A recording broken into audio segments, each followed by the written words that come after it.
নমস্কার বন্ধুরা, আজকে রাইসের perfect recipe step by step সম্পূর্ণটাই আমি আপনাদের সাথে শেয়ার করছি। দেখুন, আশা করছি ভিডিওটা ভালো লাগবে। একেবারে ঝুরঝুরে রাইস কিভাবে বানাবে তার সম্পূর্ণ স্টেপ আমি আপনাদেরকে আজকে পুরোটাই দেখাবো। আপনারা দেখুন, আশা করছি ভালো লাগবে।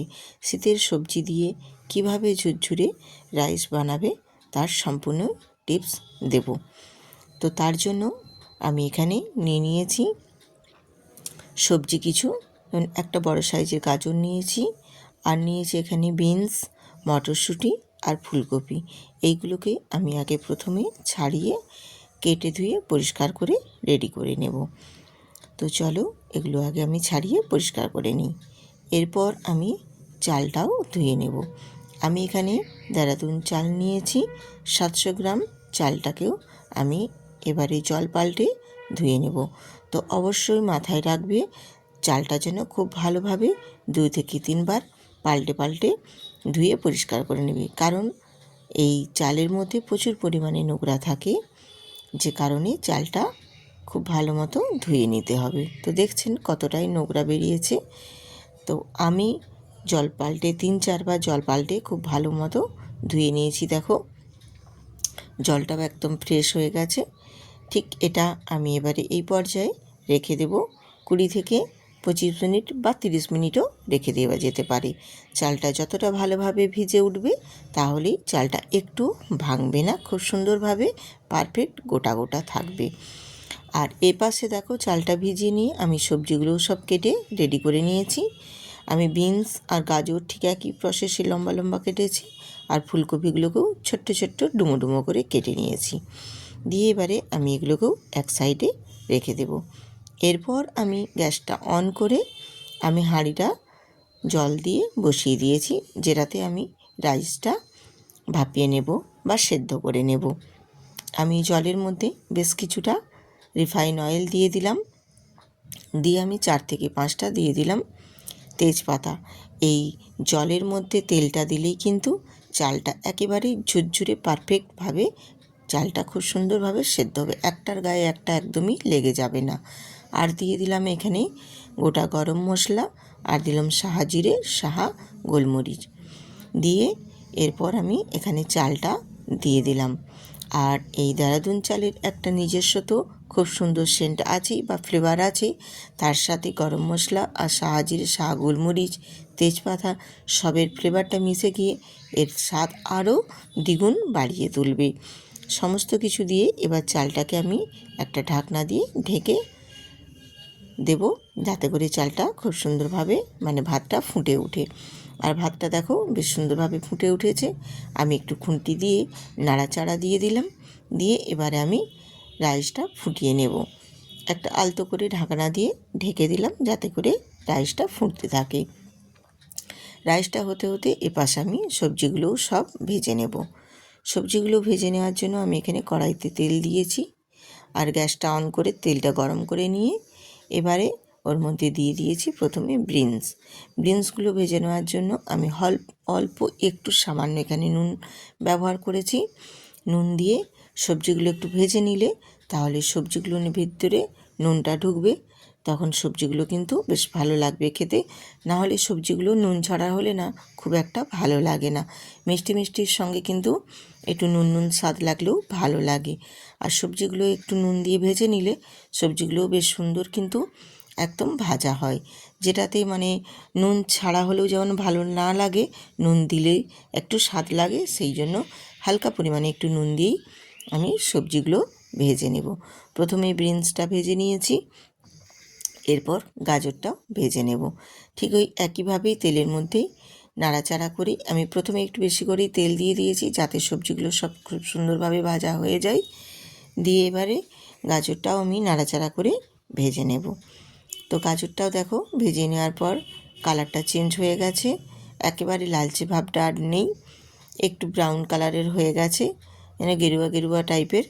এবারে গাজরগুলোও বেশ সুন্দর করে ভেজে নেওয়ার পর গাজরগুলো তুলে নিয়েছি। এবারে ওই তেলের মধ্যে দিয়ে দেবো ফুলকপিটাও দিয়ে আবারও ফুলকপির মধ্যেও সামান্য অল্প একটু নুন দিয়ে ফুলকপিগুলো ভেজে নেব। আর ফুলকপিটা একটু ভেজে নিতে সময় লাগে, যাতে করে যতক্ষণ না খুব সুন্দরভাবে ভাজা হয় সেই সময়টা ধরেই ফুলকপিটা কিন্তু একটু ভেজে নিতে হবে। আর ফুলকপিটা ভাজাটা যত ভালো হবে রাইসটাও সুন্দর লাগবে খেতে। ফুলকপি কেন, সমস্ত সবজিগুলোই যতটা সুন্দরভাবে ভাজা হবে খেতে বেশ ভালো লাগবে, আর রাইসের মেকআপটাও খুব সুন্দরভাবে একদম পারফেক্ট হবে। তো আমার ফুলকপিগুলোও ভাজা হয়ে গেছে, আমি ফুলকপিগুলোও তুলে নিচ্ছি। তুলে নিয়ে আমি এবারে অল্প একটু তেল দিয়ে ভেজে নেব কিশমিশ। তোমরা চাইলে এখানে কাজুটাও অ্যাড করতে পারো। তো আমার মেয়েরা কাজুটা খেতে চায় না, সেই কাজুটা বেছে বেছে ফেলে দেবে, সেই জন্য আমি কাজুটা দিলাম না। কয়েক দানা কিশমিশ দিয়েছি, কিশমিশটাও ওরা খুব একটা পছন্দ করে না, তবু একটু দিলাম। দিয়ে এবারে ওগুলো সবজিগুলো সব ভেজে তুলে নিয়েছি। এরপর আমার এদিকে দেখো রাইসটাও মোটামুটি হয়ে গেছে, আর অল্প একটু বাকি আছে। সেই পর্যায়ে আমি এখানে দিয়ে দিলাম মটরশুঁটিগুলো। মটরশুঁটিটা আমি ভেজে নেব না, কারণ মটরশুঁটিটা ভেজে নিলে কড়াইয়ের মধ্যে দিলে ওর খোসাটা ছেড়িয়ে যায়। সেই জন্য আমি মটরশুঁটিটা তেলে না ভেজে এই রাইসের সঙ্গে সেদ্ধ করে নিচ্ছি। তাহলে কী হবে, একটাও খোসা থেকে ছেড়ে বের হবে না, রাইসটার সাথে বেশ সুন্দরভাবে মটরশুঁটিগুলোও সেদ্ধ হয়ে যাবে। দেখছেন চালটা এখনও আরেকটু বাকি আছে। এই পর্যায়ে আমি এখানে মটরশুঁটিগুলো দিয়ে দিয়েছি। এবার এই চালের সাথে মটরশুঁটিটাও বেশ সুন্দরভাবে সেদ্ধ হয়ে যাবে।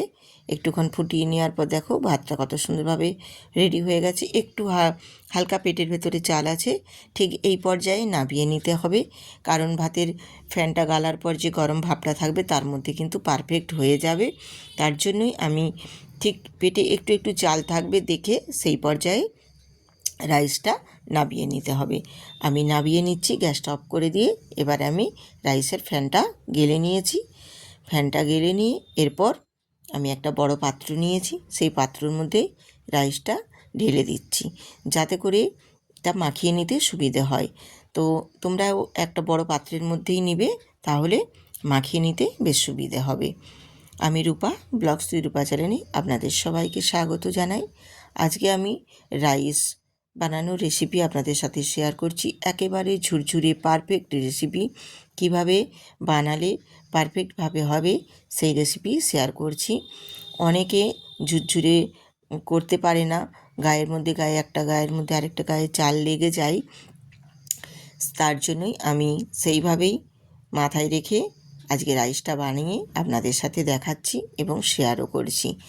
আমি রাইসটা গরম গরম রাইসের ওপরেই দিয়ে দেব পরিমাণ মতো বা স্বাদ মতো লবণ দিয়েছি প্রথমে, তারপর দিলাম এখানে গুঁড়ো করে নেওয়া চিনি। তো চিনিটা অবশ্যই গুঁড়িয়ে নেবে, তাহলে রাইসের সাথে মিশে যেতে খুব তাড়াতাড়ি সময় নেবে না। আর যদি দানা চিনি হয় অনেকক্ষণ সময় লাগবে, আর রাইসটা গরম গরমই মাখিয়ে নিতে হবে। এরপর আমি এখানে দিয়ে দিলাম বাটার। আমি ঘিয়ের পরিবর্তে বাটার এখানে ব্যবহার করছি, তোমরা চাইলে এখানে ঘিটাও দিতে পারো। দিয়ে বাটারটা দিয়ে রাইসটা আমি প্রথমে একদম গরম গরম হাতের সাহায্যেই মাখিয়ে নেব। আমি এখানে কোনো হাতা বা খুন্তি দিয়ে মাখাবো না, তাহলে রাইসটা কেটে যাবে বা ভেঙে যাবে। আমি তার জন্যই এখানে হাতে করেই মাখিয়ে নিচ্ছি। একটু গরম আছে, কিন্তু তবুও একটু না মাখিয়ে নিতে হবে, কারণ হাতে করে না মাখালে পুরো রাইসটা ভেঙে গুঁড়ো গুঁড়ো হয়ে যাবে এবং চালটাও ভেঙে যাবে, তখন কিন্তু ভালো হবে না। তার জন্যই হাতে করেই মাখিয়ে নেব। আমি হাতেই সম্পূর্ণটা মাখিয়ে নেব। গরম হলেও কোনো অসুবিধা নেই, এখন শীতের কাল, কোনো অসুবিধা হবে না। একটু হাতে তাপ লাগবে, কিন্তু তবুও মাখিয়ে নিতে হবে। আমি যেমন মাখিয়ে নিচ্ছি এইরকমভাবে কিন্তু বন্ধুরা তোমরাও মাখিয়ে নেবে। আর হাতে যদি 10 থেকে 15 মিনিট সময় থাকে ঝটপট বানিয়ে নিতে পারবে। এটা বানানো একেবারেই সহজ, আর খুব কম সময়ের মধ্যে রেডি হয়ে যায়। খুব সুন্দরভাবে একদম পারফেক্ট ঝুরঝুরে রাইস রেডি হয়ে যাবে, এতটাই সুন্দর হয়। এরপর আমি সব সবজিগুলো দিয়ে দিলাম, ভেজে রাখা সবজিগুলো দিয়েও আবারও আমি এইভাবে মিশিয়ে নেব সব কিছু। আর এর মধ্যে আমি মশলা হিসেবে ব্যবহার করব আমরা যেটা বিরিয়ানিতে দেওয়ার জন্য যেই মশলাটা আমরা ব্যবহার করে থাকি সেই মশলাটাই আমি এখানে ব্যবহার করব। রাইসের ক্ষেত্রে আর বিরিয়ানির ক্ষেত্রে একই মশলাই ব্যবহার করা হয়। আমি তো এটাই ব্যবহার করি। তোমরা কে কী মশলা ব্যবহার করো আমাকে একটু কমেন্ট করে জানাবে বন্ধুরা। দিয়ে এইভাবেই আমি মশলাটা দিয়ে আবারও হাতের সাহায্যে খুব ভালোভাবে সুন্দর করে মাখিয়ে নেব। মাখানোটা যত ভালোভাবে হবে সব কিছু কিন্তু পারফেক্ট মেজারমেন্ট হবে, খেতে কিন্তু ততটাই সুন্দর হবে। আর এইভাবে হাতের সাহায্যে মাখিয়ে নিলে সব কিছু মেজারমেন্ট কিন্তু একেবারে ঠিকঠাক মতো মাখানো হবে। নুন, মিষ্টি আর মশলা, ঘি বা বাটার সব কিছুটাই যত পারফেক্ট, আর সবজি সব কিছু যত সুন্দরভাবে একদম মিশে যাবে, খেতে কিন্তু ভীষণ সুন্দর হবে রাইসটা। আর বন্ধুরা, সত্যি কথা বলতে এই রাইসটা কিন্তু ভীষণ সুন্দরই হয়েছিল। আমাদের বাড়ির সবাই কিন্তু খুব প্রশংসা করেছিল এবং রাইসটা কত ঝুরঝুরেও হয়েছে, দেখো কতটা সুন্দর। এই রকমভাবে তোমরাও বানিয়ে নিবে বন্ধুরা, ভীষণ ভীষণ সুন্দর হয় আর একেবারে টেস্টফুল হয়, এত ভালো হয় রাইসটা বানাতেও সময় যেমন কম লাগে আর একদম সহজভাবে সহজ পদ্ধতিতে আমি বানিয়ে তোমাদের দেখা, একেবারে সহজ পদ্ধতিতে আর কীভাবে বানাবি সম্পূর্ণটাই আপনাদের সাথে শেয়ার করলাম বন্ধুরা। যদি ভালো লেগে থাকে আজকের রাইসের রেসিপি, তাহলে বন্ধুদের সাথে শেয়ার করে সুন্দর করে একটা কমেন্ট করবেন এবং ভিডিওটিতে একটি লাইক দেবেন। আর যেসব নতুন নতুন বন্ধুরা আজকে আমার ভিডিওটিতে ভিজিট করেছেন তারা সাবস্ক্রাইব করে বেল আইকনটি প্রেস করে দেবে, তাহলে নিত্য নতুন রেসিপি দেওয়া মাত্রই সবার আগে পৌঁছে যাবে আপনাদের কাছে। তাহলে বন্ধুরা, আজকের রেসিপি কেমন হয়েছে কমেন্ট করে কিন্তু জানাতে একদম ভুলবেন না। আবার আসবো এই রকম নিত্য নতুন সহজ পদ্ধতিতে ঘরে থাকা উপকরণ দিয়ে কিভাবে কম সময়ের মধ্যে সমস্ত রেসিপি বানানো যায় তারই টিপস অ্যান্ড টিপস সমস্তটাই আপনাদের সাথে শেয়ার করব। আজ এই পর্যন্তই, আবার আসবো আরেকটা রেসিপি নিয়ে। টাটা।